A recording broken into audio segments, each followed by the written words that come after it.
Okay then. Hello everyone. Hello guys. Good evening, good evening, good evening. Good evening Tarun, Komalpreet, Akhilesh, Shubhashini, Nanda, Drek.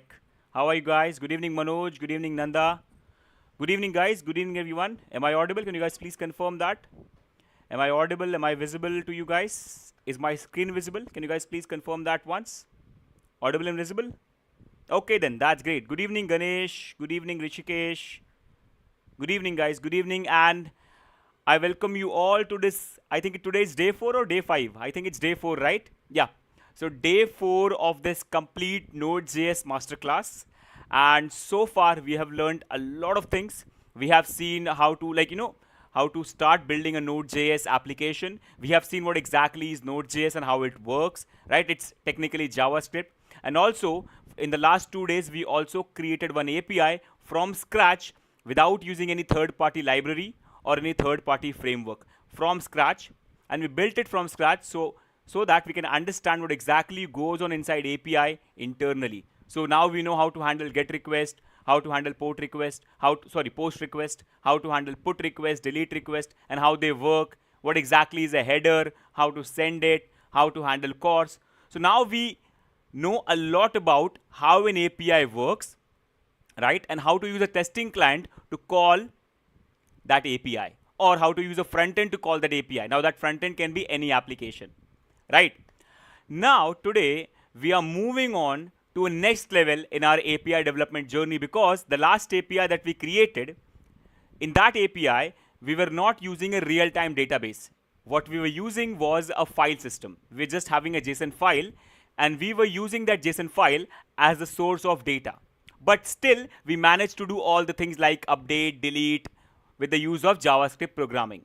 Now today guys, we are moving on to next level, because today we're going to be learning how to connect Node.js, or at the end, see guys, whenever I say Node.js, it's JavaScript only, because Node.js is just the runtime. So today we'll be learning how to connect JavaScript that we are running openly on our computer, JavaScript, to a database. Now guys, you can use any kind of database, but you know that in this course, we have already learned MongoDB in the last, right? I think before Node.js course, we learned MongoDB. Everyone, I hope you remember that. So the reason we learned MongoDB is because we're going to be connecting our application, our API, to MongoDB database. But again guys, in future, I might also show you how to connect it to MySQL or how to connect it to some other database. It's completely fine. There are you can connect your JavaScript to n number of different database systems. But for this course, we are going to be using MongoDB. Okay, so today we are not going to be talking about anything about API, because we have talked enough about what is an API, how it works. But don't worry, because tomorrow again we resume back to API, and in a much more better way, because tomorrow we're going to be starting with something called as Express. So today's date is completely about connecting JavaScript to MongoDB, learning how to connect your program to a database, learning how to insert data from your program, how to delete data from your program into the database, how to update data from your program into the database, and doing all that stuff, how to fetch data, how to look at it.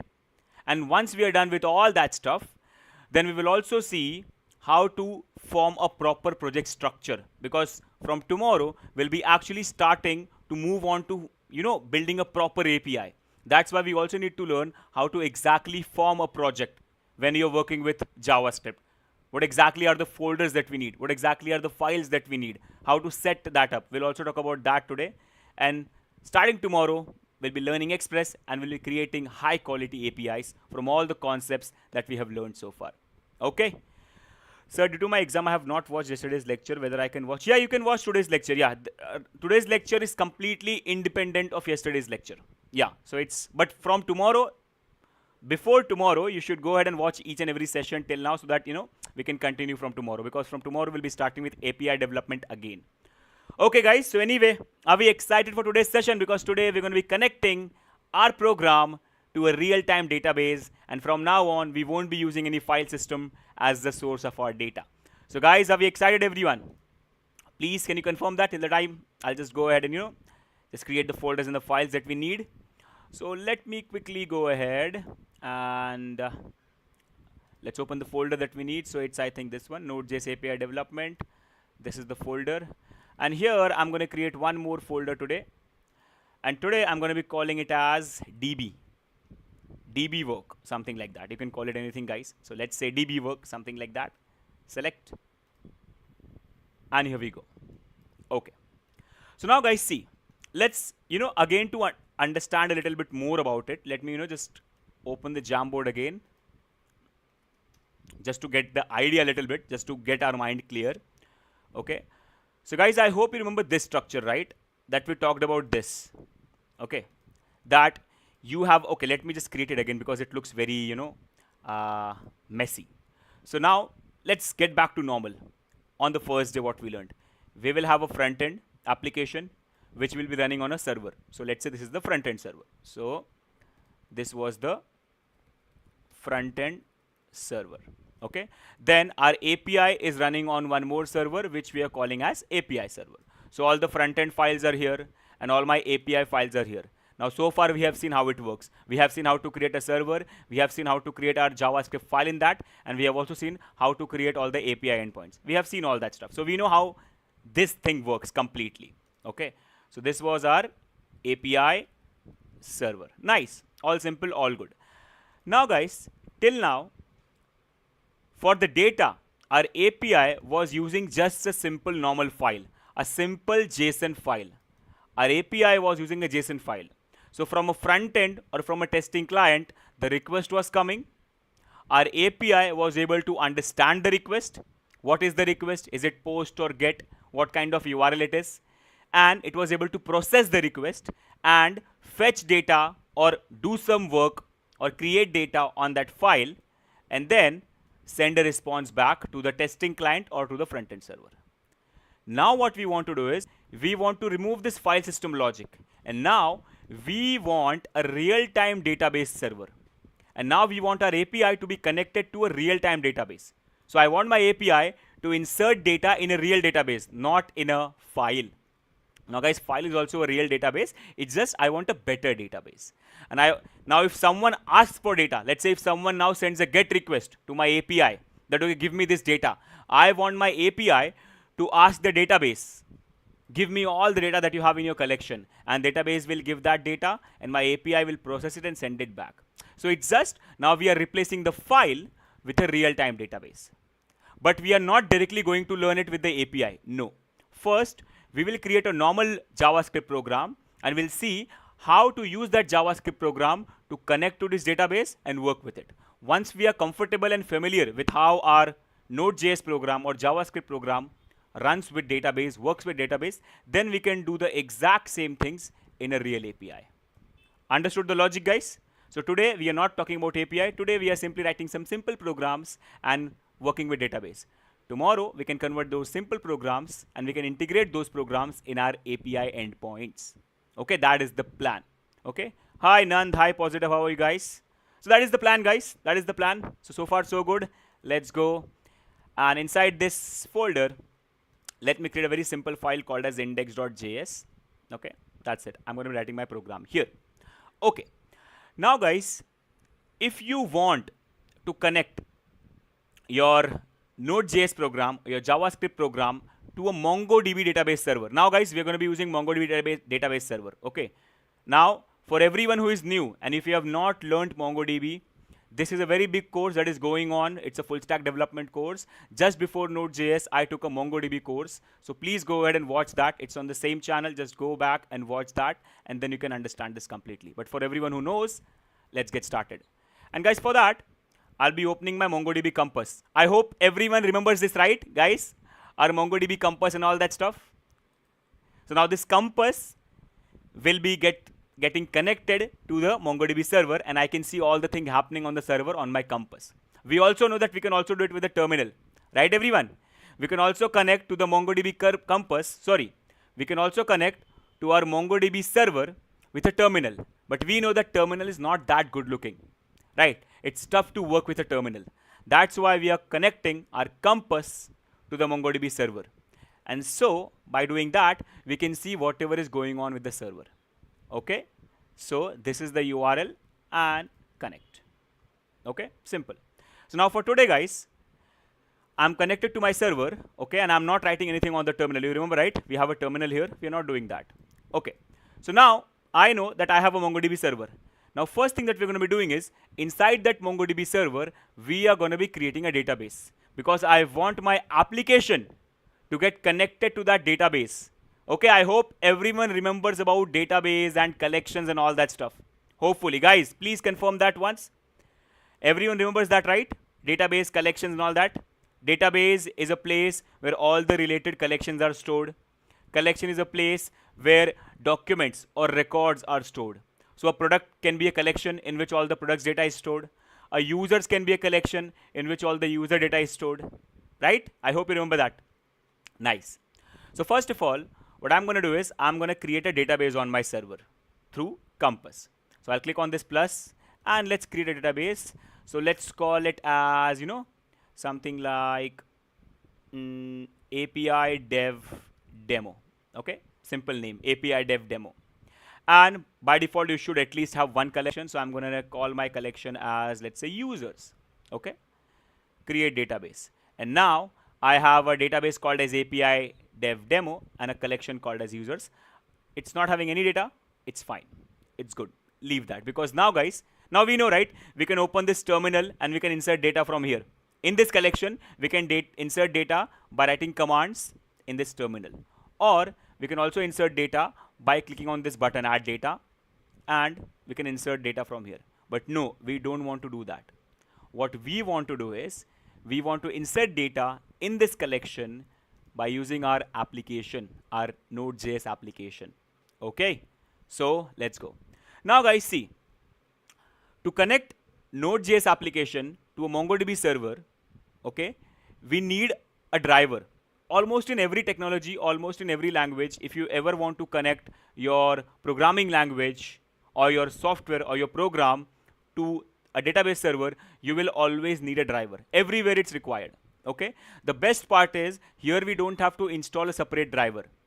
Here, Node.js, when you install it, it by default has a MongoDB driver inbuilt. So we don't have to worry about it. Is that clear, guys? So whenever we installed Node.js, we got that MongoDB driver as a package internally. We don't have to worry about it. But there is one thing that we need to install. Okay. And that one thing is a package or a module called as Mongoose. We need this third-party package called as Mongoose. Now, guys, why third-party? Because it's not officially provided by, you know, it's very famous, guys. It is very famous, but it's not officially provided by the Node.js, what do you say, community. That's why it's okay. But it's a JavaScript package, and it's very famous. I think this is the most used module or package used by MongoDB developers or Node.js developers. Okay, so it's very famous, but it's third party. So it's okay, it doesn't matter. It's third party, but it's very famous. It is one of the most used package. So Mongoose is a, you can say, kind of a package, right? It's a ODM, something like object data modeling tool. So what it does is, it gives you functions. As a package, it gives you functions, and those functions can easily help you to connect to your database server, insert data, delete data, update data, fetch data, to perform all the things. They give you functions to perform all the queries so that you don't have to write all the MongoDB based queries. They give you very simple functions. Okay. Secondly, they also help you. So whenever you fetch data from MongoDB, you know that MongoDB returns data in JSON format. Okay. They also help you to convert that JSON data to JavaScript object, because as you're going to be fetching that data into a JavaScript project. So they also internally convert your JSON data, which is coming from MongoDB, or BSON data, because in MongoDB it is not called as JSON, it is called as BSON. So it converts that BSON data, which is stored in the database, to JavaScript object format. By default, I don't have to do anything. So Mongoose is a ODM tool, object data modeling tool. It converts the BSON type or JSON type into JavaScript objects, so that you don't have to worry about it, and you can simply use the data like a JS object or a JS array. Yeah, binary JSON, exactly, Rishikesh. We have mentioned this in the Mongoose MongoDB tutorial. I hope you guys remember that. So guys, is that clear? So Mongoose is a object data modeling tool. Okay, it's a package which you can install, which gives you functions to connect to MongoDB server very easily, perform all the operations like create, read, update, delete on the Mongoose server very easily. Secondly, whenever you fetch data, it internally converts MongoDB data, which is decent type, to JavaScript objects, because at the end you're fetching it in your JavaScript application, so it should be converted into that format so that you can use it effectively. Is that clear, guys? So that is what Mongoose is. Okay, so now what we need to do is we need to install this package by using npm in our project. We don't want to install Mongoose globally because not every project is going to be using Mongoose. Okay, we only want to install Mongoose for this project. Is that clear, guys? Everyone, are you understanding? Okay, now guys, okay, I hope you guys remember NodeMon. Remember NodeMon, guys? That is one more tool that we installed initially. But we installed NodeMon globally, not for only one project. We installed that tool globally so that we can use it in any project, so that we don't have to install it again and again. But we are planning to install Mongoose only for this project. Now guys, we can go ahead and directly install it. But now there is one thing that we need to focus on. Right now, we are working on this project. It's only having a single file, but in future, it may have many files. Right now, I'm only installing one package, that is Mongoose. In future, my project can have many packages. For working with Express, for working with encryption, for working with validations, I might install 20, 30 packages in future in my project. So guys, it's very important to maintain all those packages at one place so that we can see what packages we have installed. And if in future we want to transport our project from one machine to some other machine, it should be easier. We should not lose any package. We also want to make sure, because let's say I create a very good project by spending 2-3 months. Now I'm planning on to shift that project into a bigger machine. What if I lose some of my packages? Right? So that's a very problematic thing. So we need a way by which I can maintain my project in a better way. I should have a place where every package that I have installed in my project should be mentioned. I need a way of mentioning all the things that my project is containing, so that in future, even though I give my project to someone else, they can also understand what's going on in my project.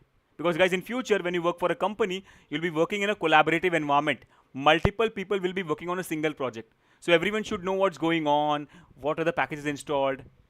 You also need a place where all the information related to your project is mentioned. That's how projects work in reality, not by just creating simple files and directly working. See, normally what we do, guys, we simply go ahead, create HTML file, create CSS file, and directly start working on the real project.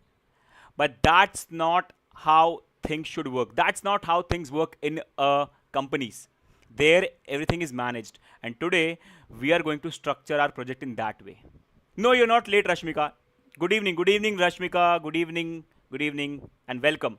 You're not late, don't worry. We have not started the database logic yet, but we are structuring the project. Now see guys, till now, we created this project, right?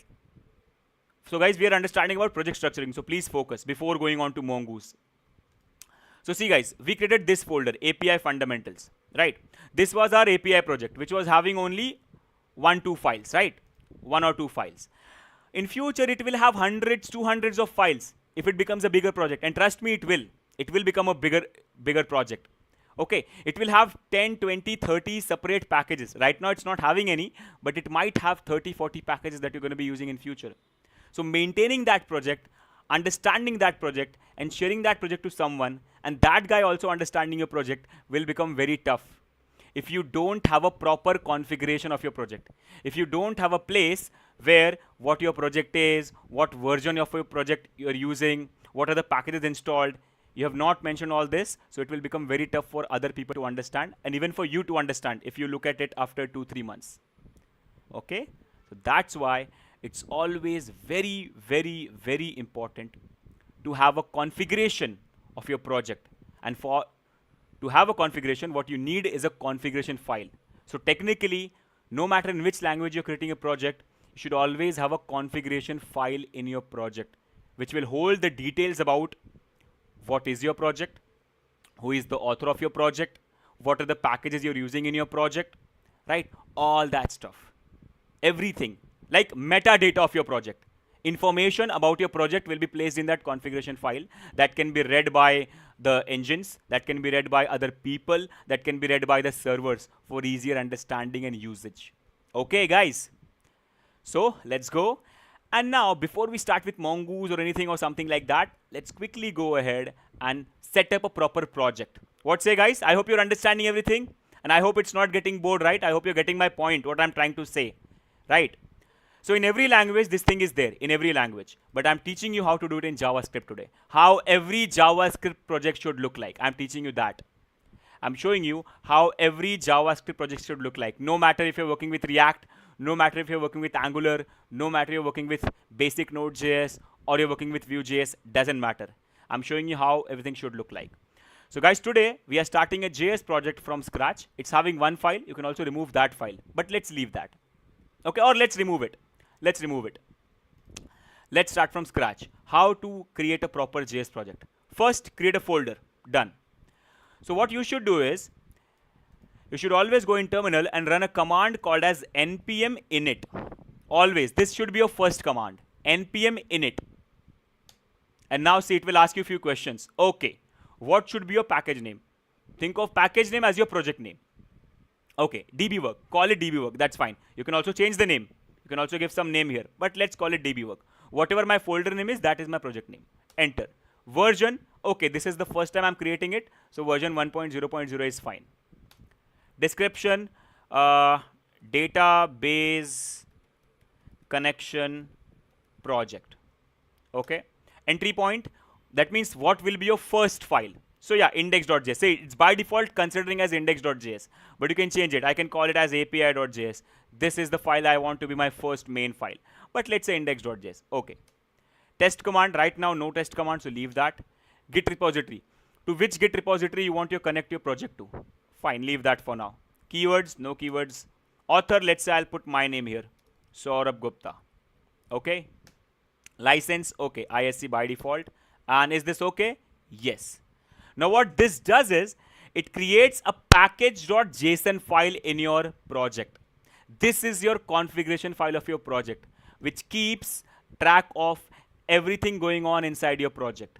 So first of all, you can see the basic metadata of your project. Name is dbwork. This is the version. This is read by other people. This is also read by the servers. They read this and understand things about your project. Okay. See the description of the project. You can also change it, guys, but mostly you can keep it like this. So this is the basic idea. Sir, I have one doubt whether companies will hire full stack developer as fresher. Why not? Why not? Definitely. Definitely. So guys, are we clear with this idea? First file, package.json. Now, so this is your configuration file of your project. It should be always there. Now let's go ahead and install that Mongoose package or Mongoose module that we need to use inside this project. So let's go, guys.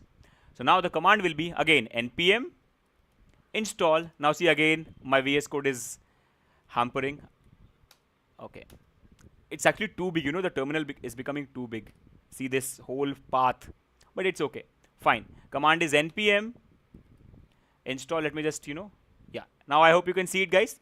npm install. And guys, please don't mention -g. -g is a flag that you only mention when you want to install something globally. We did it for NodeMon because we wanted to install NodeMon globally.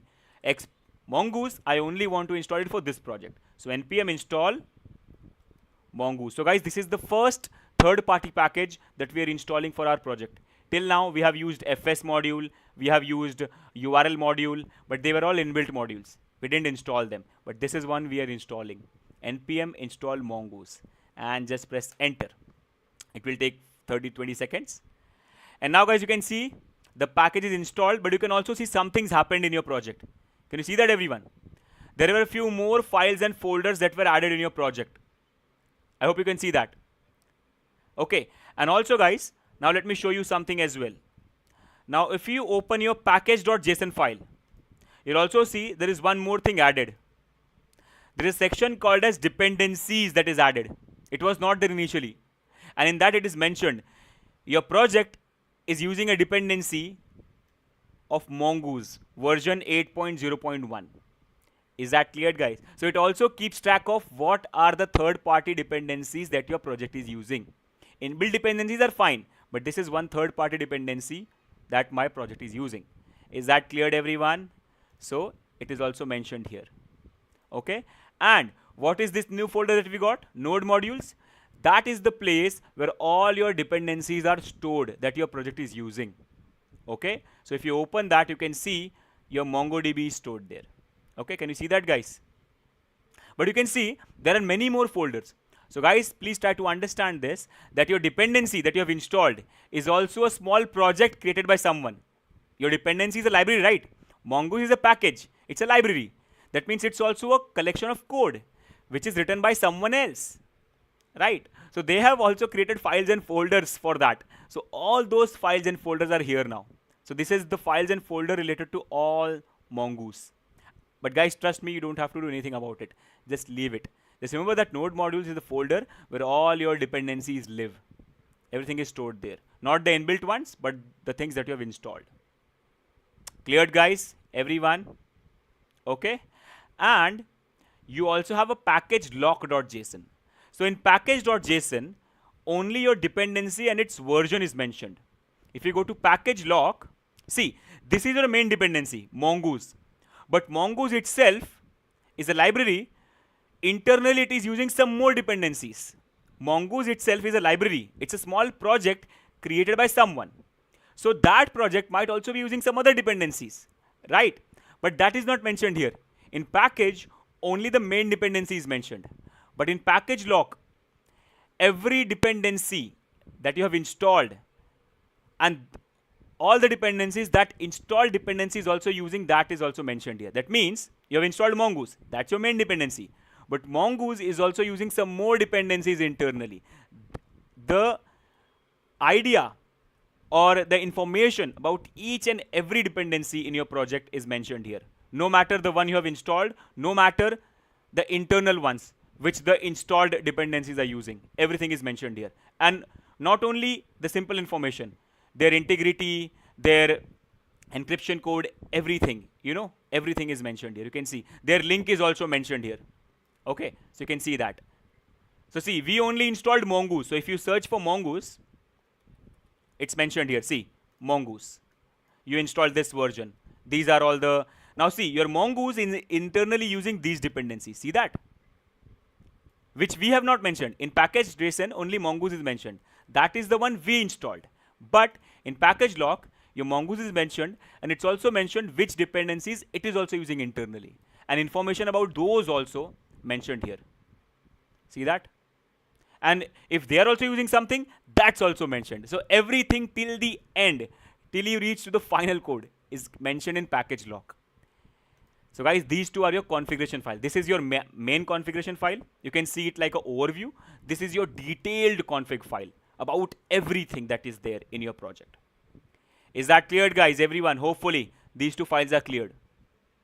Now you may ask, why do we need them? Fine. Okay, one thing is for reading them, or one thing is for giving the idea to the people and to the server. There is one more importance, guys. Now, in future, when your project will have 30-40 dependencies, okay, that means all those dependencies will be stored in node modules. Trust me, in future, when you have more dependencies like 20-30 dependencies, your whole project will be of, let's say, 20 MB. In that, 19 MB size will be of node modules. Your files will be only of 1 MB, but 90 MB will be of node modules. So this is just a basic idea. Now think of it like this. What if your project is 300 MB? In that 3 MB is your project main file size, main coding size, and around 297 MB is simply node modules. That means now if you want to share your whole project with someone, your files are very small, but node modules is so big that it's taking time to share. Same thing, if you want to upload it to some GitHub or something like that, it's a very big thing to store. If you want to upload it on server, it's a very big thing to store. It will take a lot of space. That's why whenever you share your project with someone, you never share node modules. You never share node modules. But what you share is package file and package lock file. So if you share package and package lock, what they can do is, if they don't have the node modules, they can just run a command called as npm install. Once they run this command, npm install checks in package lock what are the dependencies mentioned, and it installs everything. That means if I have to share you this project, I will only share you package, package lock, and all the coding files. Once you get it, you have to open your terminal and just run npm install, and all the dependencies mentioned in package lock will be installed for you. So I don't have to share it to you. See, let's say I'm sharing this project to you and I'm deleting this folder. So let's say I delete this folder. Okay, continue. Yeah, deleted. So it will take a minute. It's a big folder. So let's see how much time it takes.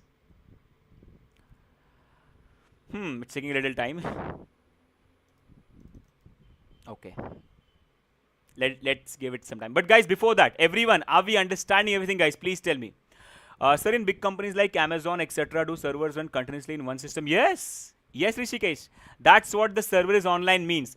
It is running continuously. Continuously. Yes. Yes. Guys, I hope you're understanding everything here. Please tell me. Comment hashtag 61. What is the meaning of that? I'm not understanding that, Akib. I don't know why it's taking so much time to get deleted.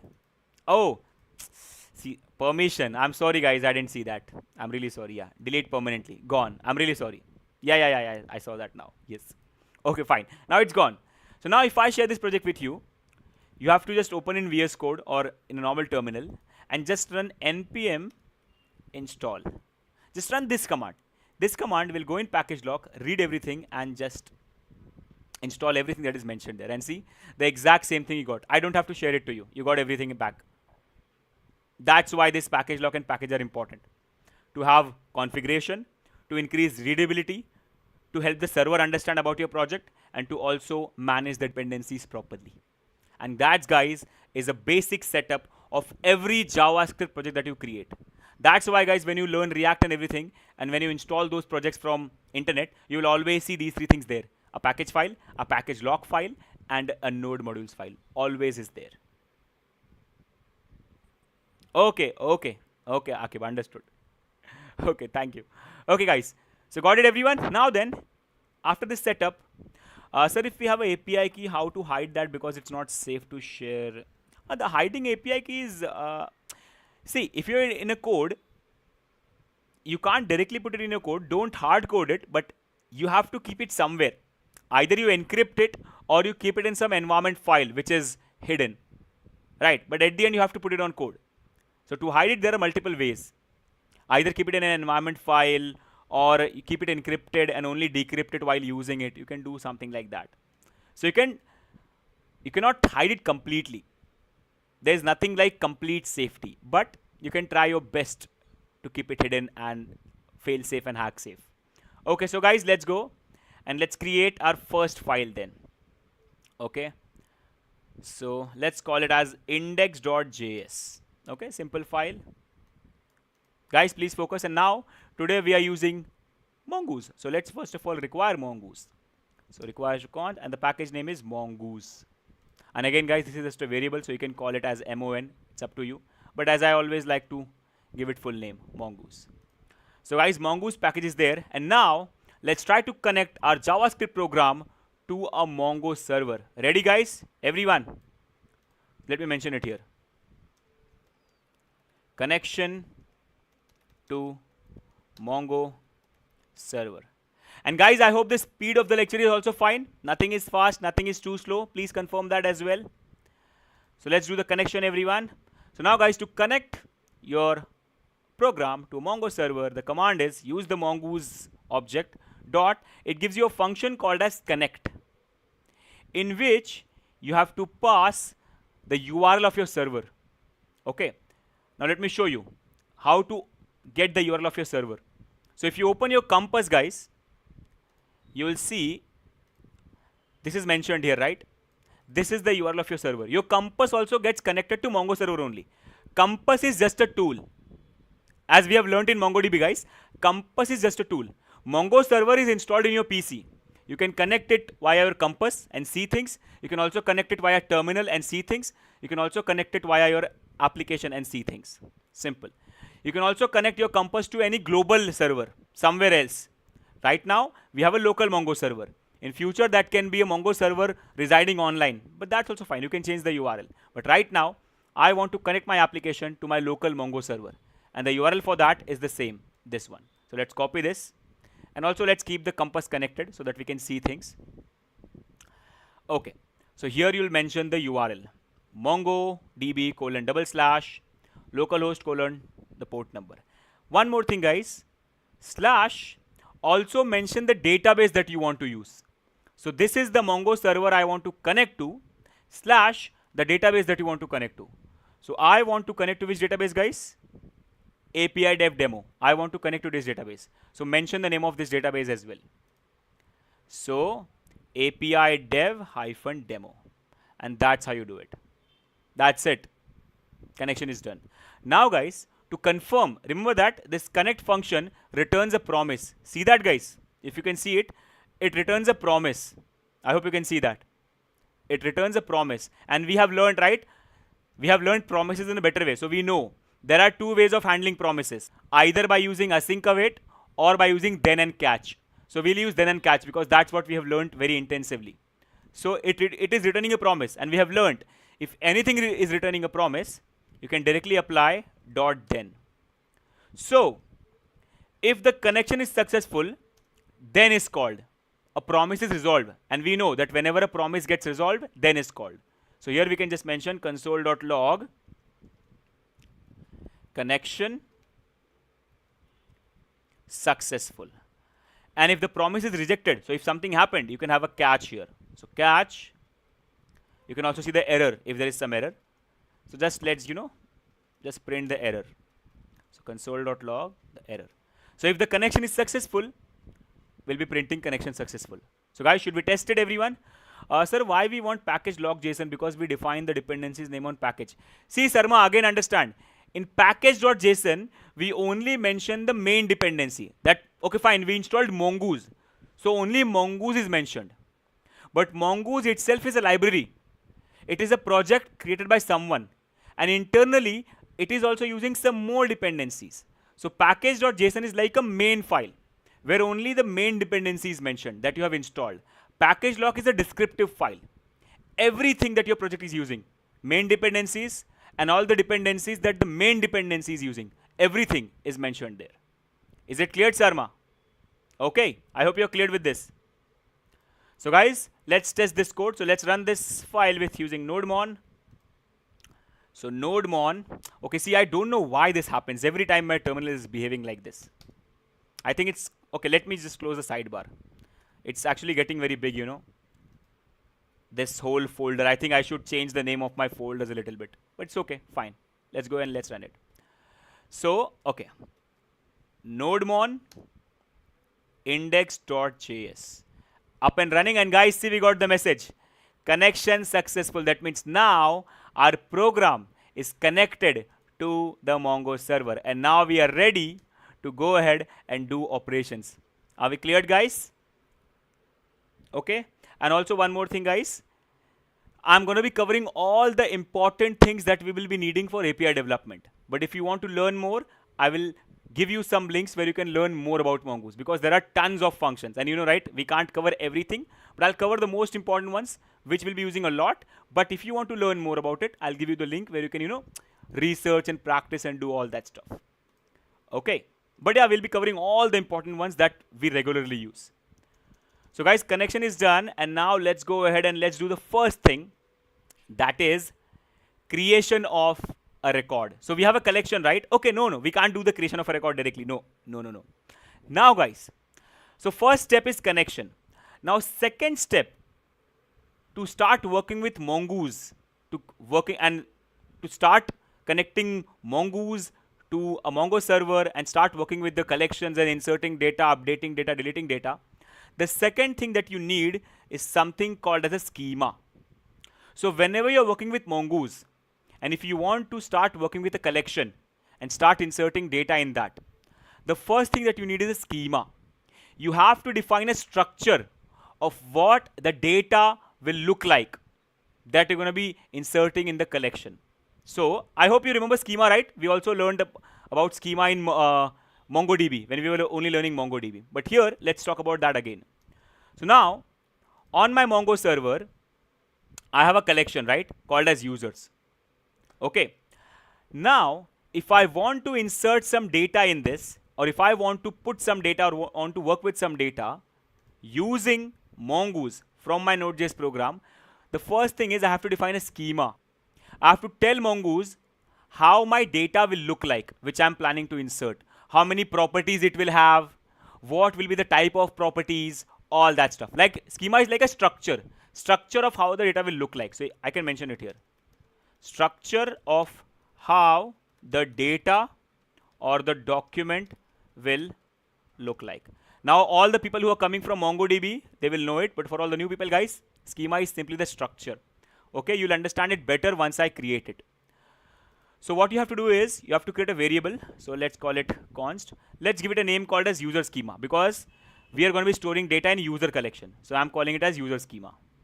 So a variable equals, you have to use Mongoose object, Mongoose dot a function called as schema. So Mongoose dot schema, and inside this now you have to mention all the properties that your data will have while inserting. So I'm going to mention, I'm going to have a name property which will be of type string for now. I'm going to have an age property which will be of type number. That's how it goes, guys. This is what a schema looks like. A very simple schema. Don't worry. We'll go ahead and we'll make it a little more bigger. But for now, just try to understand the idea. So this is the second thing. That means if you have 10 collections in your database, and if you want to work with all the 10 collections, you have to create 10 schemas. For every collection, you have to mention a schema so that Mongoose knows how the data will look like while inserting, while updating, or while deleting, or while fetching. For every operation, the Mongoose should know how the data will look like and how I have to work. Because I told you, right, Mongoose is going to be responsible for converting BSON to JavaScript object and vice versa. That's why it should know all the properties. That's why mentioning schema is very important. So think like a scenario, if I use yarn to install package, then that will create yarn log.json, then our project have 3 files. See, if you use yarn, then there will be a different configuration. Only npm does this. So you're not going to use both, Sarma. You'll either use npm, you'll either use yarn. Yarn is one more tool, just like npm. So yarn is also a package manager, npm is also a package manager. I don't think you'll be using both in the same project. Mostly either you'll be going with npm or with yarn. Getting my point, Sarma? For node projects, we mainly go for npm because it's the official one, but you can also use yarn. But if you're using yarn, you should not go with npm in that case. You should be working with yarn only. Okay, because both of them are like alternatives of each other, right? Sarma, I hope you're getting my point. So guys, right now I'm telling my Mongoose that whatever data I'm going to be storing in users collection, it should have these two properties, name and age. This is how the data should look like. So first thing is creating the schema.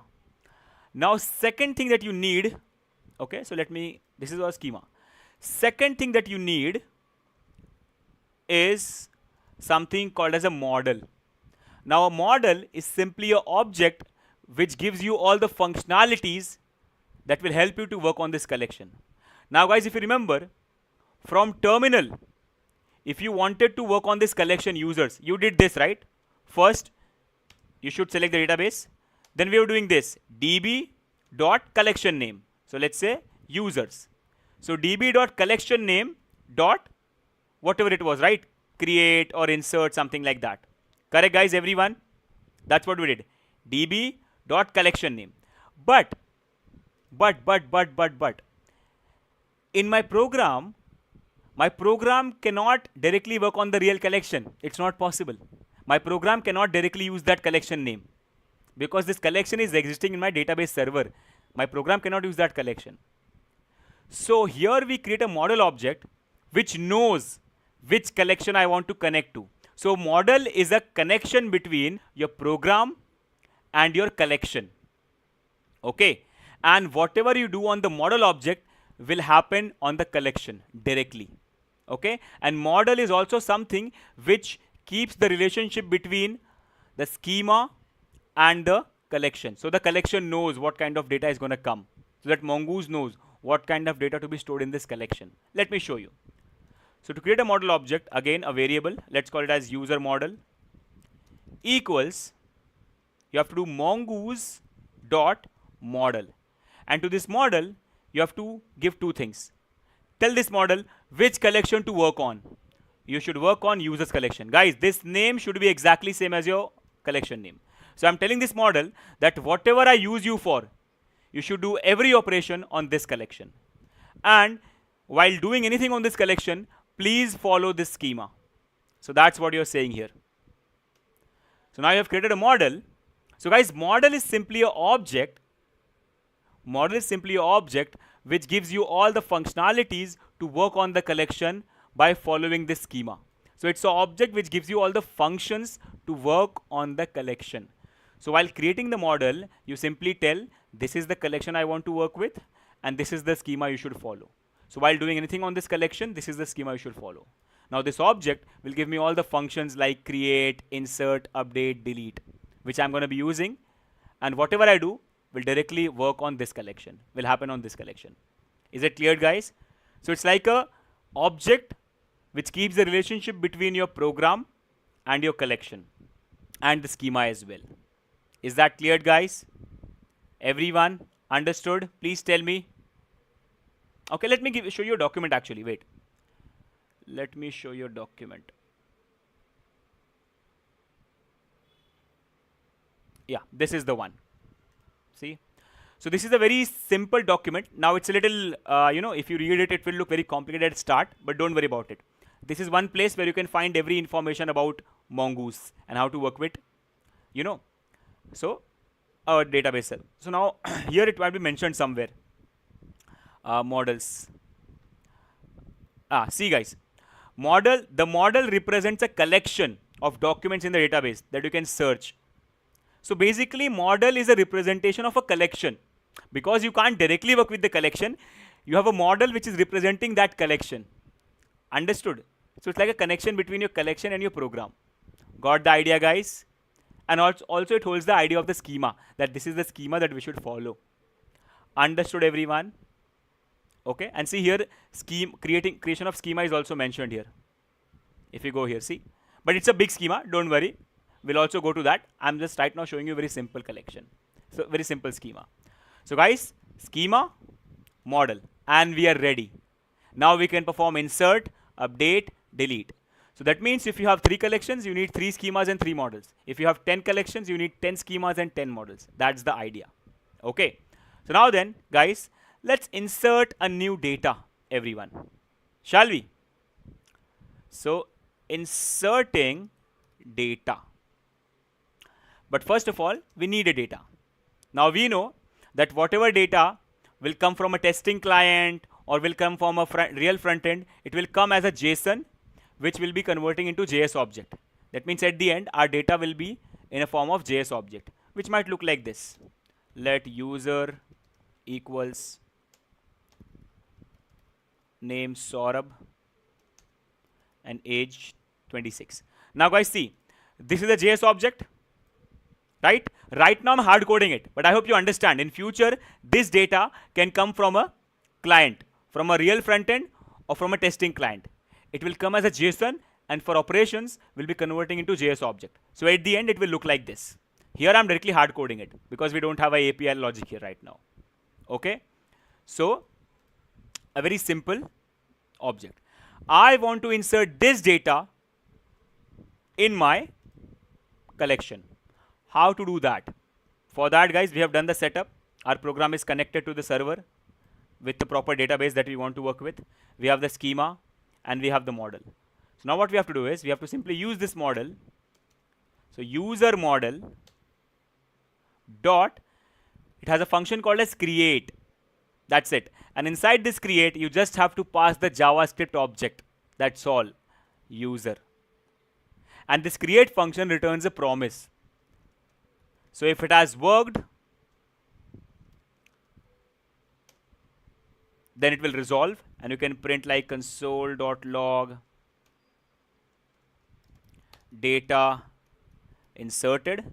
And if it fails, if the creation fails, it will give you an error.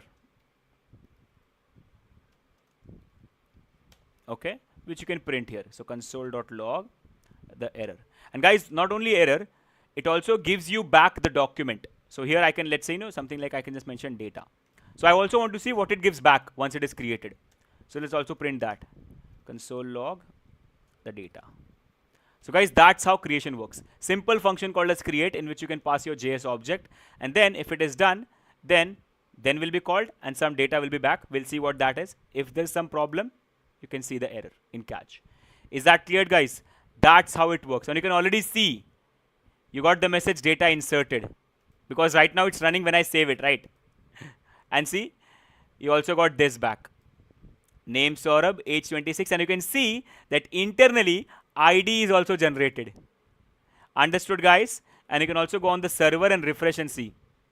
And see, it is generated so many times. Why? Because I did Control S, Control S, Control S so many times. That's why. So I think I should delete all this, right? Because I did Control S 9 times, my program ran 9 times. So I think what we should do, for this case only, we should stop running our program using NodeMon. In this case, we should run it whenever we need it. What say, guys? Are you getting my point? Got the idea? Because of NodeMon, if I have a habit of pressing Control S 6, 7 times. That -v is version. So whenever you update, that version gets updated. So in MongoDB, that -v is version of that particular record. So whenever you update the record, that version will get updated. Is that clear, Sarma? Just to keep track of how many times the record was updated. Something like that. Okay. Okay, so let me just quickly delete all this data, because I have inserted it so many times. So I want to delete all the...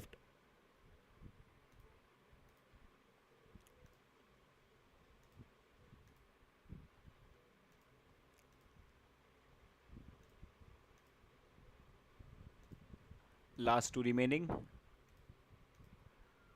Okay, so done. Now we know as soon as I run my program, this will be inserted. So guys, got the idea of how to perform insertion, how easy it was. You just have to follow some basic steps initially, that's all. After that, it's very easy. The same principle is applied creating a log and exactly, yes. Now see, guys, this is the logic of insertion. Now, remember our API. In our API, what we did, if the method is post and the URL is this, we got all the data, we converted that to object. Now in our API, we were putting that object in a file, in an array and then in a file. Now, instead of doing that, we'll put that object in this function and it will go in database. That's it. This is the only replacement. Other API logics are exactly same. The only replacement will be this thing here. That's all. Okay. So guys, yes, let's get the idea once. Let's get the idea once. Okay. You have this. First you do the connection. Then you define the schema, which will tell Mongoose that these are the 2 properties that our data should have. Is that clear, guys? Name and age. Okay. And then you create a model which acts as a representation of your collection, which connects your collection to your schema and also gives you an object which you can use to perform operations into your collection. And then you use that collection to create this new data. So you're passing a JS object, but we know that MongoDB can only store BSEN type data. So converting this JS object into a proper BSEN type and all that stuff, queries are handled by Mongoose. We don't have to worry about it. Our job is to simply call this create function, and that's all, and pass the data that you want to insert. And if this data is inserted, then promise is resolved. See guys, this create returns a promise. Remember that. This create returns a promise. I don't know why the documentation is not opening. It's not opening. Anyway, trust me, that's why the then and catch are working. So the create returns a promise. So if the promise is successful, if the promise resolves, that means the creation was successful, then will be called. And in this callback function, you will receive the inserted data back with all its new features and ID and everything. Okay? And if there is some problem, it'll go in catch. Is it internally have created? No, Sarma, we have to create it. Just how we do it every time, right? So I'll show you how to do it. Don't worry. Guys, remember MongoDB? There I showed you, right, that you should always have 2 fields, created at and updated at. Remember that, guys? Everyone, which keeps track of the time of the date and time of the data when it was created. Remember that, guys? We gave it a default value, something like that, in the schema. Do you remember MongoDB, guys? Everyone.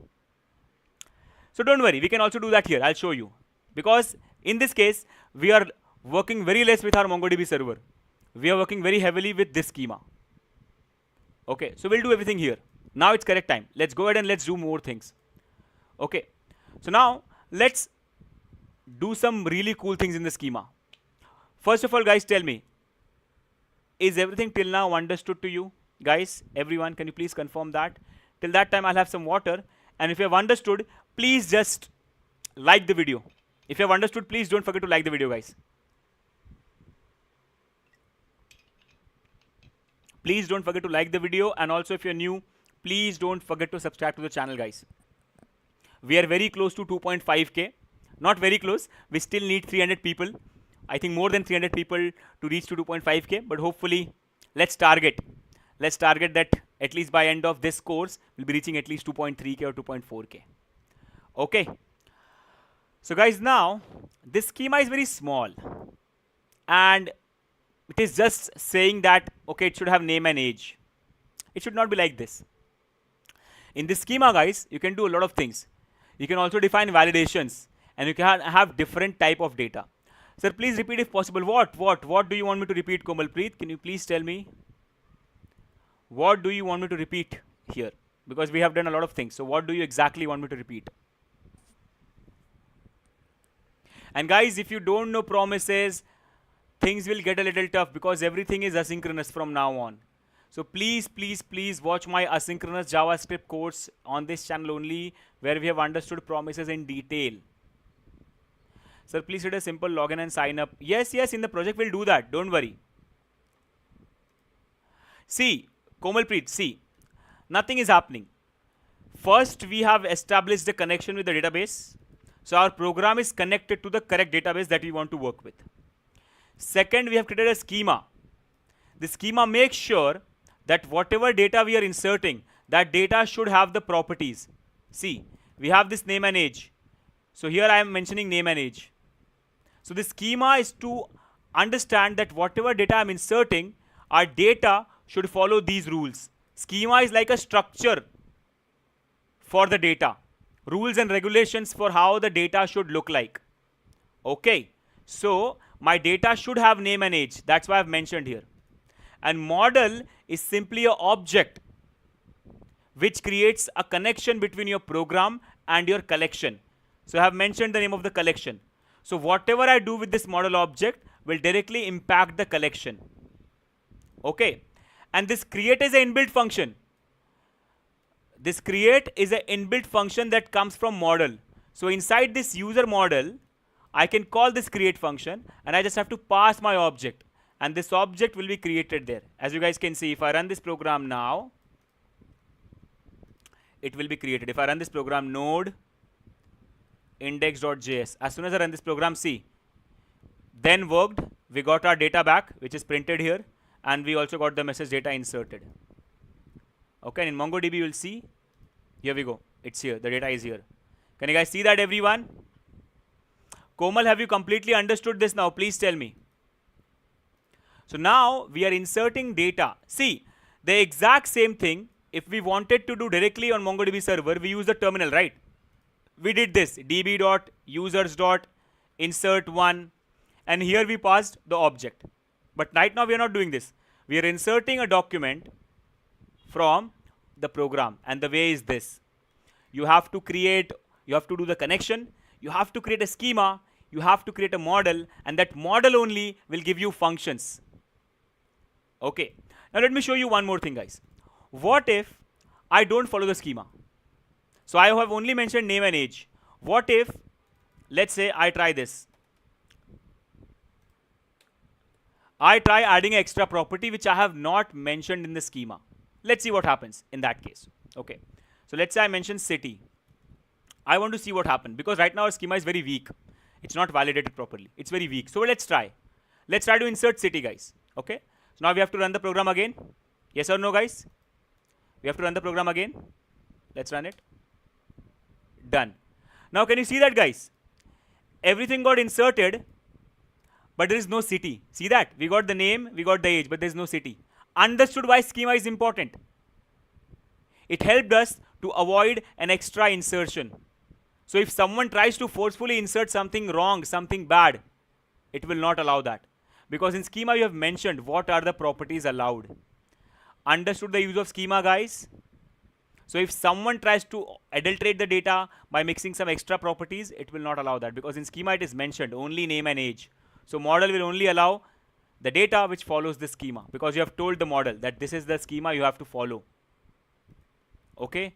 Rishikesh, that V stands for version, buddy. That V simply stands for version. It's not going to be that useful for you, but it's simply version, which keeps track of. So if you update the data in future, that version value gets updated. It gives you the idea of how many times your data was updated, or what is the current version of your data, something like that. Okay? It's not going to be very useful for you, but yeah, it's fine. So that V is simply the version, that's all. So guys, are we cleared here? Now then, first of all, before moving on to delete, update and everything, let me show you a few more things. Okay? So guys, you can also validate the schema. That means, right now we have mentioned name as string. But you'll see that if the person doesn't insert the name, your data still will get inserted. Let me show you. Let me show you.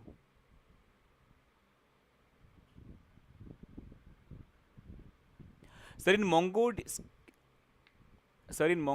schema is there. We entered a new record which not mentioned in the schema. It takes the record like that in Node.js. It can't take the schema.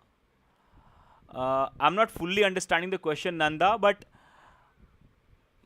in MongoDB schema, there we entered a new record which not mentioned in the schema. Nice. It takes the record like that in Node.js. It can't take the schema. I'm not fully understanding the question here exactly. What? Can you explain it again? Question like you're asking like that Node.js is not allowing but MongoDB schema allows. Is it something like that? I'm not exactly understanding the question, Nanda. Can you please explain me the question once? Can you please explain me the question once? Buddy, can you please explain me the question once? So that I can just get the idea of what's exactly you're asking. So see, whatever data doesn't follow schema, it will never be allowed. So yeah, it will allow, but it will, yeah, MongoDB is flexible or Mongoose is flexible? What are you saying? Mongo is flexible. See, yeah, there is a little difference between the schema that you create in MongoDB and the schema that you create in Mongoose. Yeah, there is a little difference. So you can say that, yeah. And yeah, MongoDB schema will be always more flexible because that is where it all originates. This is just a tool. Mongoose is just a tool. It will never be as advanced as exactly as MongoDB because there it is, everything originates. So there the schema is more flexible, more better. But this is from the programming perspective. Right, Nanda? Okay, guys. Now let me also show you. See, first of all, it is not allowing extra properties. All good. But what if I don't pass the name? Like, what if I have mentioned name and age, but I'm not passing the name? What will happen in that case? Let's check it out. Done. And done. And now you will see. That means if I insert any extra property, that's not allowed. So that's good. But if I don't insert what is mentioned, that's also allowed. That means if someone doesn't give name, it's okay. But what if I want to avoid it? And guys, that's where validation comes. That is where validation comes. That means you can mention how many properties should be required, that without this I'm not going to insert it. How many properties should be required? Or sometimes, let's say, people might insert age as 190. But you want a rule that age should not be greater than 100. So you can also do those things in your schema. So schema is not only for mentioning types. In schema, you can also perform validations. So that while inserting data, data will be checked. That if these properties are there or not, what is the value of this property, what is the length of this property, all that can also be checked. Is that cleared, everyone? What will happen if I add schema for user in MongoDB? That's okay. See, if I add a schema, so I have to follow the rules. I have to create similar schema here and in MongoDB as well. Right, similar schema. Because if I create different rules in MongoDB and different rules here, that means I'm doing something wrong, right? But generally, when you're working with Node.js, you don't need to create a schema in MongoDB. This schema will be enough. But yeah, if your plan is to directly work on MongoDB sometimes, then you should have a schema. Technically, you should never need a schema there. Creating schema here should be enough. That is the reason we have schema here, so that you don't have to work, you don't have to even go inside MongoDB server and do anything. You can do everything from here. But again, if you only plan to directly access MongoDB and do something, then you should create a schema there. Okay? So guys, our schema is fine, but it's not best. You should also add validation so that while inserting data, if something is wrong, if something is bad, we should not allow it. Is that clear, guys? Right now you saw, right? We have name in our schema, but if someone doesn't insert the name, it allows that. And I don't want that. I don't want that. So I need some validations here. Okay, so let's go and let's do some validations. And again, guys, you can refer this document, which I'm going to send to you for validations. So you can see if you go down here, see in validation section, okay, these are some validations that you can do. There is one required validation. Then there is min and max for number. That is generally what you need. And for string, you have enum, match, max length, and min length. These are some validations. Nagababu, our class time is always 6th. Class end time. Okay, class end time will be around 8:10 today. So it differs every day. I think today it's going to be around 8:10 because we are almost at the end for today. So it will be around 8:10, 8:15. Okay, so guys, let me show you how to do these validations. Okay, these basic validations. But again, guys, you can come to this document and learn more about validations. Okay, but for now, let's do some basic validations. So let's go. Let's go. So now, see, if you just plan to mention the variable, the property, and the type, it's okay. But if you're planning to for performing validation, then you should start mentioning things like this: name, then an object. In that, you'll use a property called as type. And now you'll mention it like this: type string, which is exactly similar. This and this are exactly same.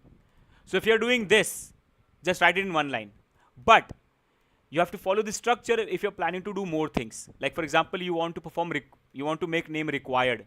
So now, comma, required, and then true. So now your name will be required. That means if your data doesn't contain name, it is an error. Let me show you that. So age, type, number, and let me mention minimum should be 20 and maximum should be 90 or maybe 100, something like that. So guys, see some basic validations. Name is having required and age is having min and max. Okay, should be tested, guys. Should be tested, everyone. Basic validation, one required and min and max. Okay, so guys, if you ever plan to do validations, you have to perform property name. You have to do property name colon, then an object in which you will mention type separately, and then the validator that you want. In this case, required, and here I'm putting min and max. You can also put required on age. That's also fine. Okay, now then let's test it. Okay, let's go to our data first. First of all, let's only mention age 67. Okay, and I'm not mentioning name now, so I should get an error. Let's see. Save it. Node index.js. And see, connection is successful, but I think we are getting some issue. See guys, we got an error. And see what it is saying. Path name. There is a validation error. Path name. So basically, your Mongoose considers your schema properties as paths. But that's fine. It's okay. So it's saying path name is required. Is that clear, everyone? So basically, in every kind of, there is some, yeah, exactly. Some validation is there. In front end also you have it, in back end also you have it, everywhere it is there. And you should always do it everywhere. That's the best thing to make sure that your data is safe. So got it, guys? So in some websites we do not enter data but just select from table. How does that get us saved in DB? Internally, when you select that data, it is stored inside of object. So when you click on that data, it is stored inside the object. So either you write it or select it, or you click it. That data can be picked either by writing or by clicking. On any event, you can pick data. So on some websites, when someone clicks, that exact same content is copied and stored in a variable. That's how it works, Rishikesh. Exactly, Sarma. So we don't, I just said that it's, you can also put required in age, but it's not important right now because you have mentioned min max.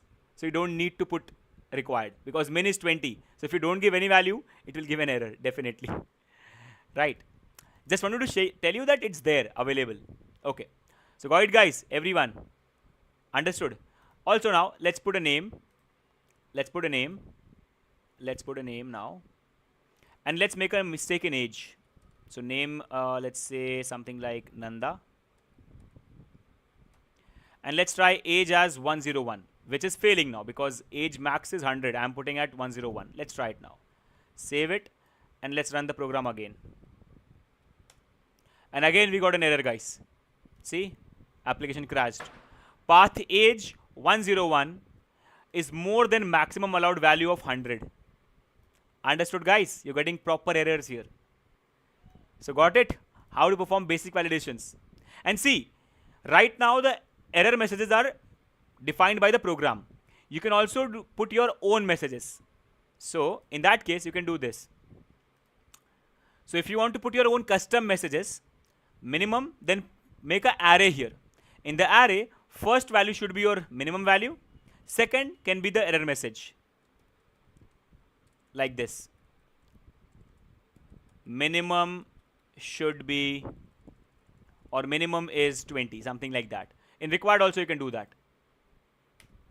An array, first should be the value, that is true. Second can be the message. Name is mandatory, something like that.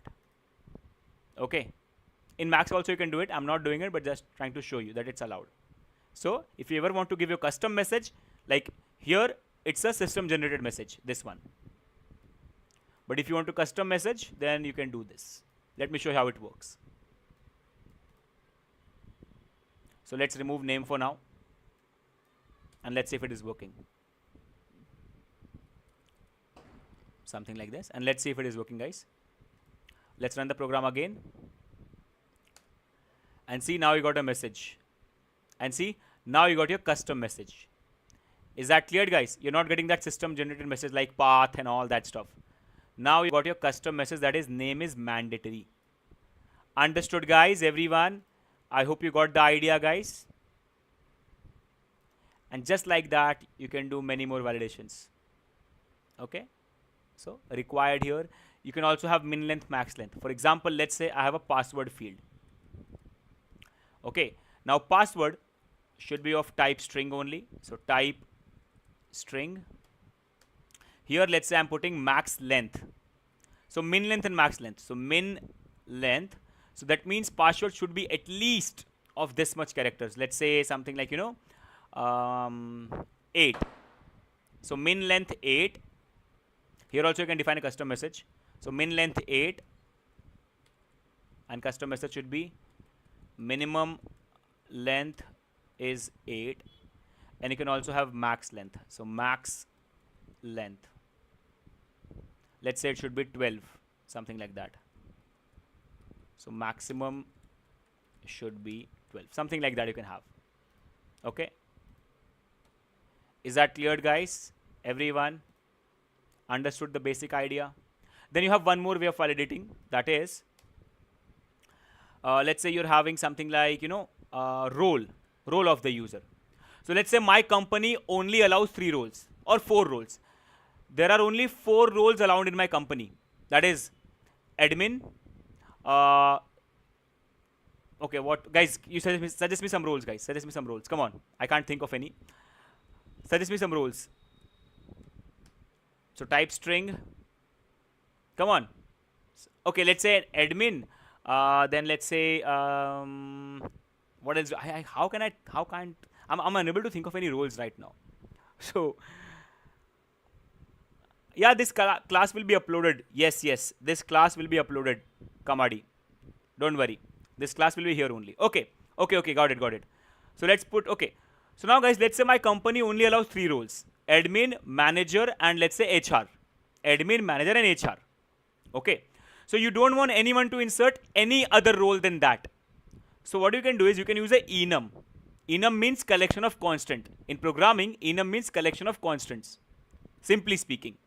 So you can pass an array in which you can mention. It should be either admin, or it should be manager, or it should be, let's say, customer. Yeah, So let's say these three. Now if anyone puts anything other than this in role, it will not be allowed. Only these three things are allowed. So enum. And see guys, all of these things are mentioned here as well in this document. See, numbers have min max, strings have enum, match, max length, min length. You can use match for pattern matching, for regular expression matching. So you can use that. Okay, and you have required here. All schema types have required. That means every data type has required. Is that clear, guys? Everyone? Okay. Enum is for collection of constant. That means now, if someone inserts role, they cannot insert anything other than this. This enum simply says only these three values are allowed in the field role. Enum in programming means collection of constants. Collection of a set of constants. Right now, these are three constant values. And only these three can be used. Anything other than this is not allowed. Okay. Let me show you how it works now. So, now, and yeah, password should be required as well. So you can also put required here as well, and a good message. So required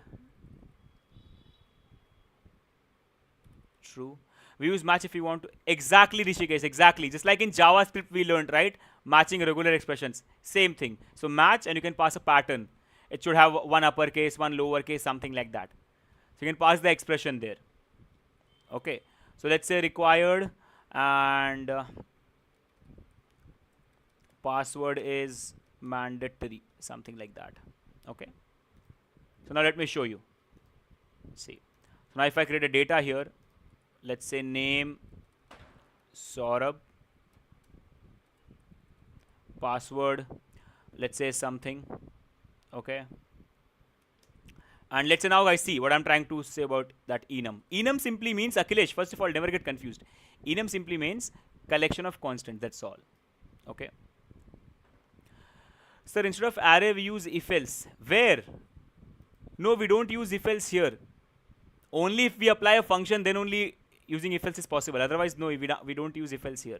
No. Yeah, in programming we use if else. Yes, in programming we use if else. Not in here. Okay.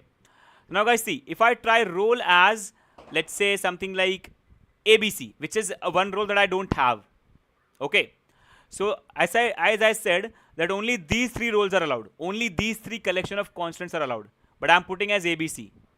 Okay. So now we should get an error here.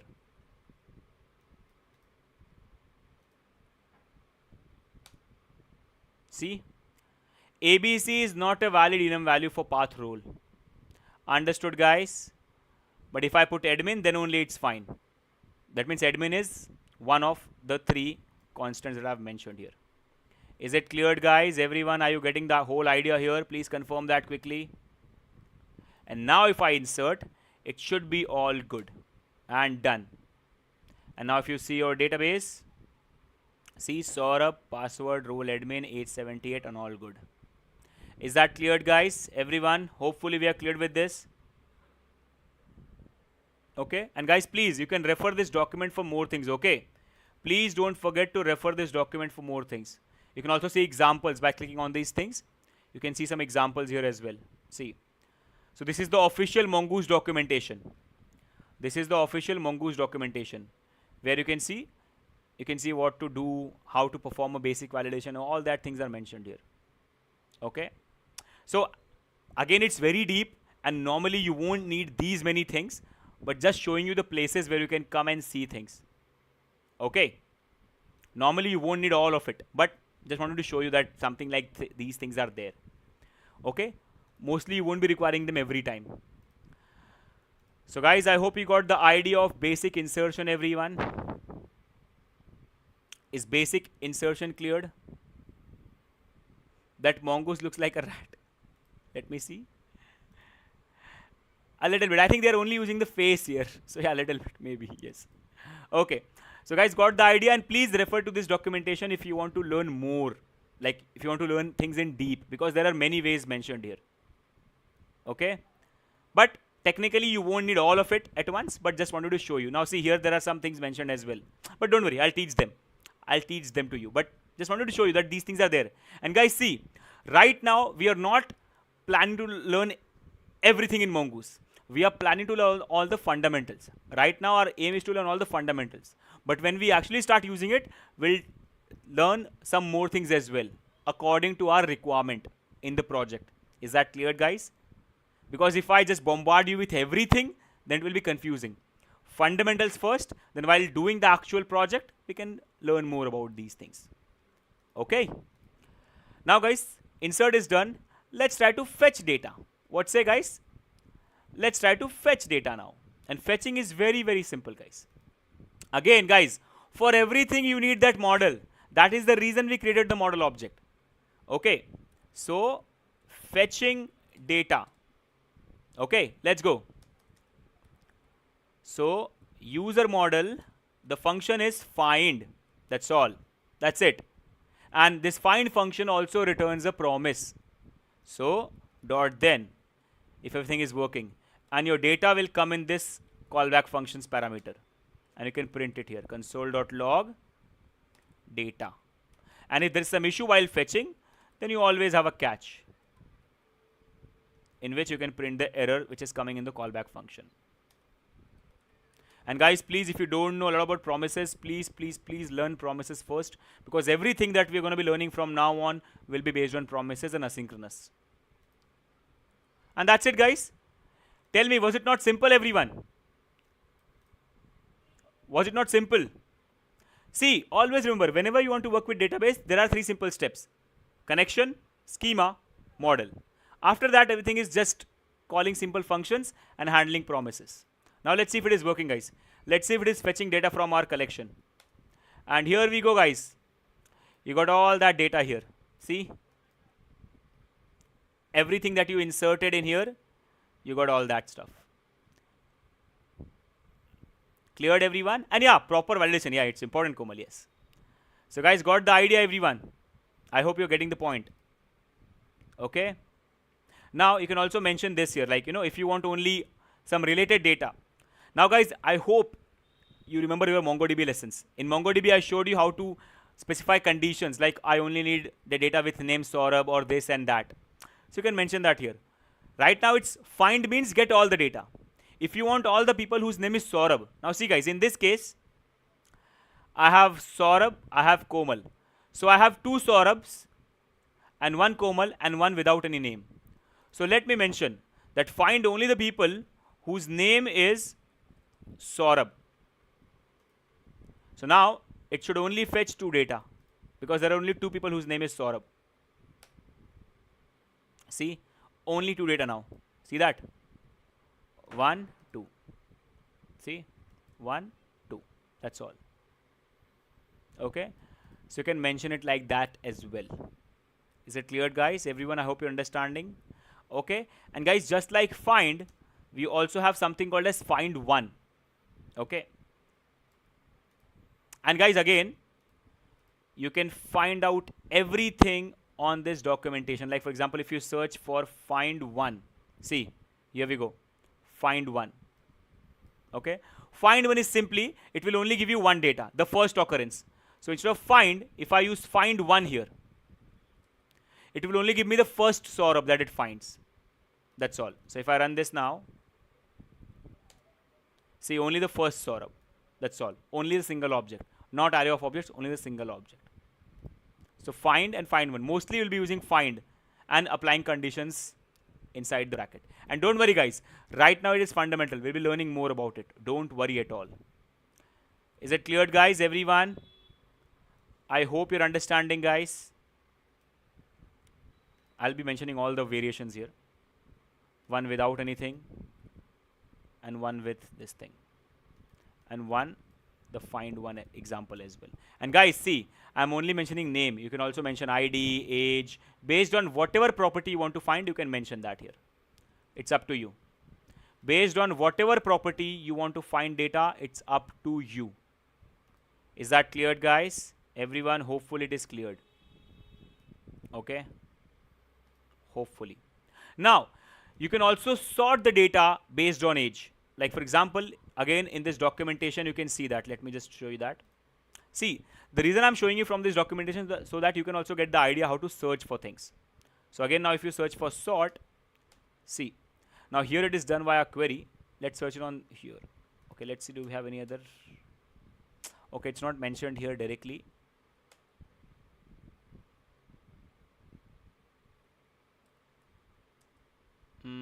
It's not mentioned here, but let me show you. It's happening with the query there, but let me show you directly by the model. Okay, so let's say I have multiple. Okay, let me close the notepad quickly. Okay, now I have multiple people with different ages here. See, 26, then 23, then 27, then 78. So I can also find and sort my data. I'll put that in the description. Don't worry, guys. I'll put that in the description. So see, you can also do this. Find, and after finding, you can also sort. So find dot sort, and in sort you can mention by which property you want to sort. I want to do it by age 1. 1 means ascending, -1 means descending. So now if I run it, so find all the data and sort it, and then give me that data through the promise. And see, now you're getting in ascending order. See, 23 first, then 26, and then 78. And then 27 as well. So 23, 26, 27, and 78. And if I put -1, it should be descending. See that, guys? Now 23 is the last one. So 23, 26, 78 on the top. Cleared, guys, everyone? So you can also perform this sorting logic. Just like that, you also have limit. Again, guys, everything is, see, limit. You can also do limit like this. Okay. So while fetching, you can, so when I'm fetching, guys, I'm getting around, you know, how much? 4 data, right? So if you want to limit it to 2, you can do that. So let's remove the sort for now on. And guys, you can also combine limit and sort. Don't worry, we'll be doing that. It is just fundamentals. So limit only 2 data. So now if you run it, you should only get 2 data here in this case. See that? Only 2, 26 and 23. You're not getting anything after that. So you have 4, but you're only getting 2. Cleared, guys, everyone? Got the idea of performing limit? All set? Guys, so these are all the different ways. Now, not all the different ways, but most of the different ways of performing find operations. But don't worry, guys. While creating the real API, I'll show you more ways of doing it. Okay, don't worry. In the real-time operation, I'll show you more ways. But for practice, at least practice this much. And guys, please sit tonight or tomorrow morning and please practice all these MongoDB operations. Because tomorrow when we create the API, we will need them using Express. So please, please, please practice. Okay. Thank you so much, Komalpreet. Thank you so much. Your words means a lot to me. Thank you so much. Now, guys, let's see that other 2 operations, very simple ones, delete and update. Because now we know how to create, how to read, delete and update. Let's do that quickly. So, guys, very simple. So let's say I want to delete all the data where age is 27. I have only 1, but let's say I want to delete it. So again, model dot your function called as delete 1, and you also have delete many. I hope you understand the difference, guys. Everyone, we have learned this in MongoDB as well, right? Delete 1 and delete many. So delete 1 will only delete the first record that it finds out for the mentioned condition, and delete many will delete all the records for the mentioned condition, right? So delete 1, and my condition is wherever the age is 27. And guys, it also returns a promise. And in the promise, you get the info of the deleted data. Again, guys, this is just a variable. You can call it whatever you want. I hope you know, right? In promise, in the callback function, you can name this variable whatever you want. I hope you remember that. So I can call it data, because I know in this promise, in this query, or in this function, I am going to be getting some data back. That's why I called it as data. In this, when you perform delete, you don't get data back. You only get the information about that data. That's why I'm calling it as info. You only get the idea, how many got deleted and all that stuff. That's why I'm calling it info. But again, I can call it anything I want. I can call it data. That is just a variable in which the message is stored. That's all. So console.log info. Okay, and you can also have a catch if there is some error. Forgot the dot catch,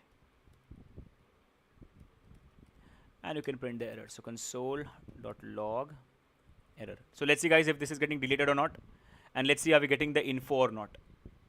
You can also print your custom message here. I'm not doing that right now, so let's do it guys. And here we go, acknowledged true, deleted count 1. So this is the object that you got in this info.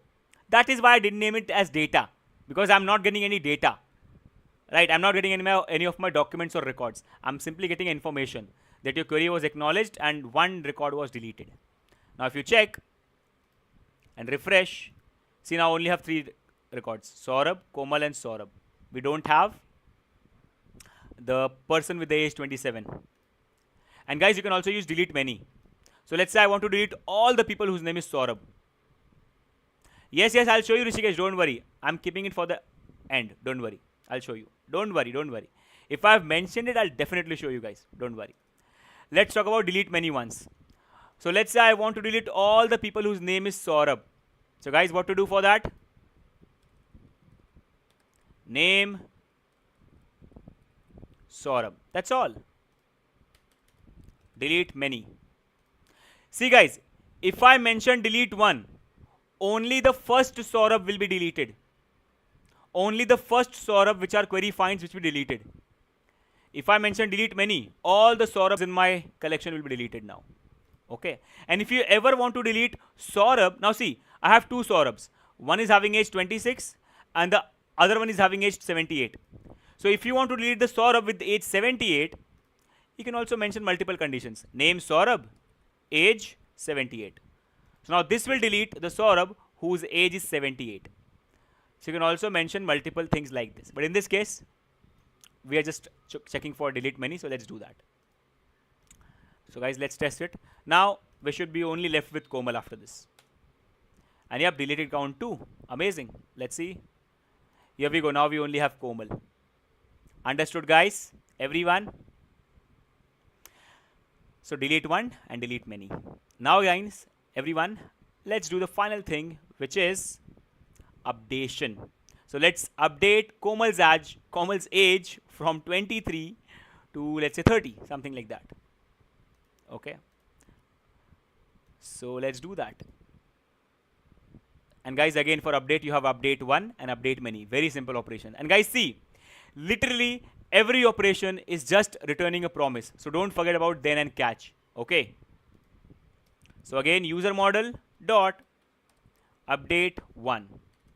Update many I'm leaving it on to you, because you know the difference between update one and update many is update one will only update the first record it finds out. Update many will update all the records it finds out. So update one, my condition is wherever the name is Komal. So for all the people whose name is Komal, sorry, it is update one. So only for the first person whose name is Komal. Right now I only have one person. That's fine. Like if I insert few more records, let's say, you know, I clone this document. So name Saurabh. Guys, I'm directly creating few documents from here. Okay, it's okay. Insert one more. Let's say name Nanda 78. And let's say we have one more Komal here. And age is 67. Okay. So I have 2 Komals now. So if I perform update 1, it will only update the first Komal. So guys, first mention the condition. Who do you want to update? The person whose name is Komal. Again, guys, you can also mention ID here. It's okay. ID, age, whatever you want to mention as your condition. So I'm saying name Komal. And what do you want to update? So all the properties that you want to update, you can mention here now. I want to update age to 30. If you want to update more properties, comma, city, comma, this, comma, that, you can mention that. But for now, only age. And this also returns info. So we can just copy this. It also gives you back info, guys. Some kind of info after updation. So let's test it now. And done. See? Acknowledge true, modified count 1. So we modified one record and matched count 1. So one record was found and we updated that. Let's see. Now first Komal's age was 23. This should be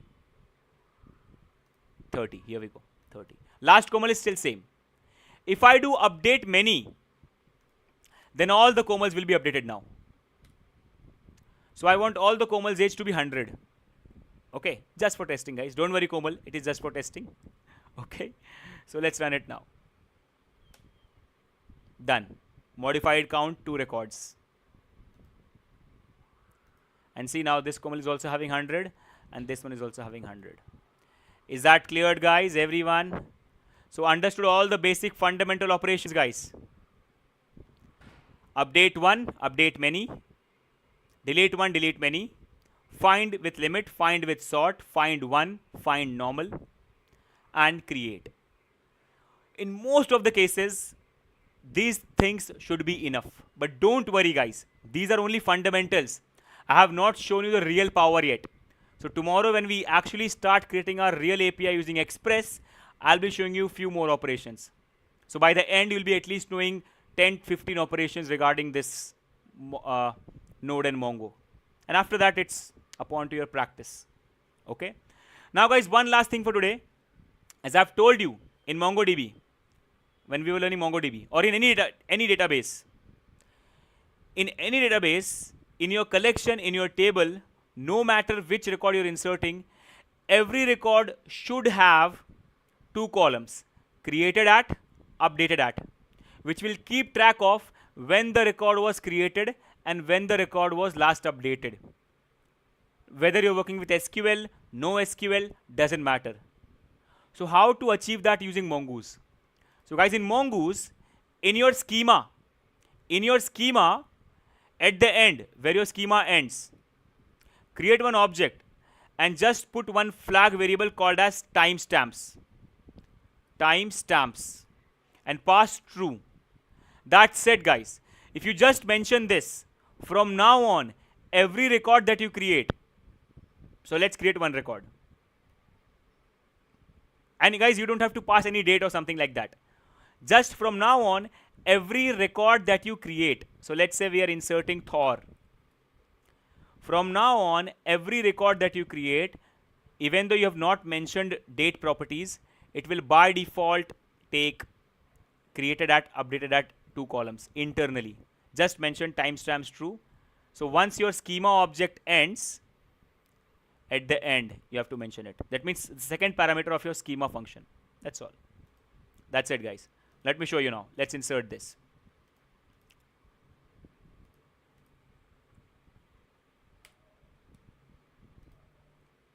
And run. And see, guys, you got 2 columns by default. 2 properties. Here also you can see. So created at 28/11/2023, which is today's date, and time was 14:54. That is basically the global time, guys. So don't worry. If you just add 5:30 to it, it will be the current time. Okay, that's a global time. And now if you in future, if you update this record, this updation time will also change. So like if I try to, I don't know if it will work from Mongo from here. Let's try to update it. Let's try to update with Thor Odin's son. Update. No, it doesn't happen from here. Only if you update from Mongoose, then it will happen. See, nothing was updated from here. But if you update this record from your Node.js application, this record, the schema will help you to update the time as well. Let me show you. Let's say we change Thor Odinson's age to 78, something like that. From 78 to 100. Let me show you.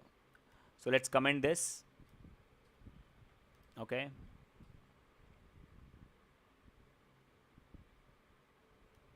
So we're only updating one of them.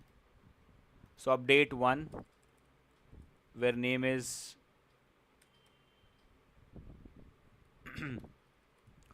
Thor. Hi Thor, how are you, buddy? Odinson. And I want the age to be 100. So let's run this. Save it. And done. And now, guys, if you check it out, hopefully, guys, can you see the time difference? 54:59, 56:40. Is it cleared, everyone? Understood? Just add 5 hours, 30 minutes to it, and that will be the current time. This is the global metric time. GMT. Is it cleared, everyone? Guys, so you can see, so now from now on, whenever you update this record, the time will get updated. Is it cleared, everyone? Guys, please confirm that. So that's how it works. So these two records should be always there, and you don't have to worry about it. You just have to add this one property in your schema. Timestamps true. And as my students, I always want you guys to do this. Always. No matter in which language you're learning it in. Yes, why not? Yes, Rishikesh, we can do that. Yeah, you can also use it for queries. Can I timestamp to? I think, yeah, there also it is there. In MongoDB, we have learned it, I think. Yeah, there also it is there. Yes. I think there we did default value, but I think I have to check if in MongoDB schema it's there or not. Because the schema that we create in Mongoose and the schema that you directly create in MongoDB, I think they are a little different. So I have to check there if this property is available there or there it is some different way. So Sarma, I have to check it once. Don't worry, I'll check it and I'll let you know. Okay? Don't worry. I will check it and I'll let you know. Don't worry about that. So guys, are we cleared with everything that we have learned today? So today we learned how to properly form your project and how to work with a real database like MongoDB through your program. Now I want you guys to sit tonight or tomorrow morning and at least give it half an hour to practice all this. Trust me guys, if you practice, the other 3 sessions will be like a butter, like a cakewalk for you. Very easy. Only if you don't practice this. API will be easy, but whatever I'm doing inside the API, that will become tough for you. So please, it's my kind request to all of you, just practice this at least once. Connecting to database, creating the schema with proper validations, because now I'm going to be doing it every day. From now on, I'm going to be doing it every day. So do the connection. And see guys, it's simple. Connection, schema, model. 3 main steps. After that, whatever you want to do. Insert, update, delete, fetch. Whatever you want to do. Okay? So everyone, I hope it's cleared. And I really, really hope that you guys are enjoying this course so far. Tell me that, guys. I planned this course only for you, so tell me that. I need this feedback from. Are you guys enjoying this course so far? Are you guys enjoying this course? This whole thing, because we are trying to cover everything that there is in Node.js API development. So your way of teaching helps me coding skills. That's amazing, Komalpreet. Thank you so much. And I'm really glad that I'm able to help you. Okay, that's great. So guys, see, while enjoying, don't forget to practice. Please, please, please, it's my kind request to practice. If you practice, after the end of this course, I'm sure that you will be at some level where you can create any API or where you can think of any API. So please, please, please complete this whole thing, practice this whole thing. And after me creating the last project, I will also give you one more project. And after that, trust me guys, you'll be able to create any API. Trust me. Because this is not the end. I'm also going to be showing you some more structuring. I'll be showing you some more architectures. Okay. That's great, Sarma. That's great. That is my ultimate aim. No, not project day tomorrow. No, no, no, no. We still have many more things to do. Wait. Let me show you. Let me show you guys. See, we still have 3 more days after this. So I'm going to be teaching you API development using Express. So tomorrow we are starting with Express. Then after that, I'll show you how to do login and sign up. So authentication, middlewares. That means, guys, I'm trying to show you everything that is there in API. So authentication, middleware. And then finally, after learning all the important things, we'll be creating a nutrition API from scratch. Okay? Sir, one small question. We don't know about you, sir. Introduce about yourself, what you started your coding journey. Okay. It will take a little time, so I'll do it someday. Don't worry. I'll definitely do it someday. I'll tell you about me and all the things, guys. Don't worry, Akhilesh. I will definitely tell you guys about my journey and what I have done. How did I learn all the things? Definitely, I'll do that someday. Definitely. Don't worry. Okay? But yeah, thank you so much for asking that. So, yep, guys. That's all for today. Thank you so much, everyone. Please like the video. Please subscribe to the channel if you're new. And don't forget to share the channel with your friends and colleagues. And I'll see you tomorrow exactly at the same time, where we'll be doing one of the coolest thing ever, will be creating API using Express. Nutrition means you might have seen apps like MyFitnessPal, right? Where you pass a food and you get data about its protein, carbohydrates, and everything. And you can also add that to your everyday eating. Like I have eaten it for lunch. So how many calories I have eaten, how much protein I have eaten, all that stuff. So like a proper food app where you can see what is the nutrition inside a food, and when you add it in your diet, you can see all that stuff, right? How much protein you have eaten. And guys, once we complete this API, when we do start with React, in React, we'll be creating the front end of this application. We'll be creating the front end of this application. Okay, that means after learning Node.js and React, you'll be having a real-time food tracking app with you, with login, sign up, everything. Okay. 2024 will be 2.5k subs, sir. Oh, I'm hoping for that. Hopefully, we'll be getting 2.5k by 2024. Let's see. And you guys can make it possible. So please, please, please share the channel with your friends and colleagues as well. Okay. So yep, guys. Thank you so much, everyone. I'll see all of you tomorrow. Till then, please practice. Enjoy your time. And thank you so much. HTML is again after. Yes, yes, again. But in React. Rishikesh. Yes. In React. Okay. So yep, guys. Thank you so much, everyone. Bye-bye. Good night. I'll see you all tomorrow. Bye-bye, guys. Good night. Please do join tomorrow as well. Bye-bye, guys.